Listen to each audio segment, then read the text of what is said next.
In the realm of death and blood, that is in the entity's realm, some survivors and killers are above the average. You hardly see them, but when you do, it can be either a blessing for you or a curse.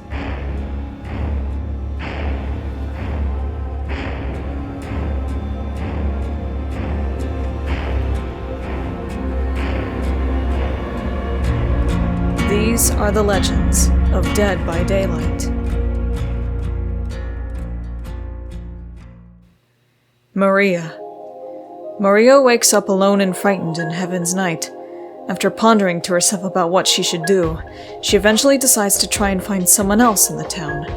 She begins to wander through the monster-filled streets of South Vale until she eventually enters the Baldwin Mansion. Here, she encounters the owner of the mansion, Ernest Baldwin. Although she never actually sees him, all their conversations are shared between locked doors. Ernest speaks in a strange monotone and asks her to find him the white liquid in the Blue Creek apartments to help him bring back his dead daughter Amy. Maria assists him with this, even though she acknowledges it may not work, stating, "I don't mind fighting for an impossible cause." After Maria retrieves the white liquid for Ernest, he reveals slightly more about Maria to her, and tells her about a man named James Sunderland. He warns Maria that James is a bad man, and that he's looking for the you that isn't you. This seems to stir something in Maria, who begins to remember things about James. Among these memories is the knowledge that underneath, James is a kind person. Maria then opens the door, but the room where Ernest is in is empty.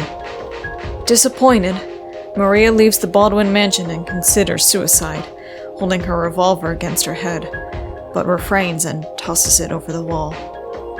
She decides to follow her fate and walks to Rosewater Park, hoping that James will accept her while whispering his name. As Maria waited at Rosewater Park, she could feel something otherworldly. It didn't seem familiar, but it did at the same time. As she looked at the view of the water, she could see a black fog. She backs away as the black fog comes and swallows her. As she looks around, she soon bumps into someone. She turns around to see another woman, and a couple of other people here. Maria? She turns around, seeing someone. She never met him before, but she knew his name. James. If Maria was taken earlier, these would be her perks. Perk 1, Deja Vu. Paranoia paired with your horror of failure helps prepare you from repeating the same mistakes.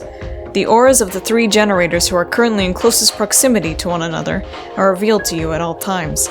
Increase your repair speed on those generators by 6%. If you are holding a map, all generators revealed by Deja Vu are automatically paired to it. Perk 2, Distortion. Distortion activates, consuming 1 token, and the following effects apply blocks to your aura from being red for 10 seconds. Suppresses the creation of scratch marks for the next 10 seconds.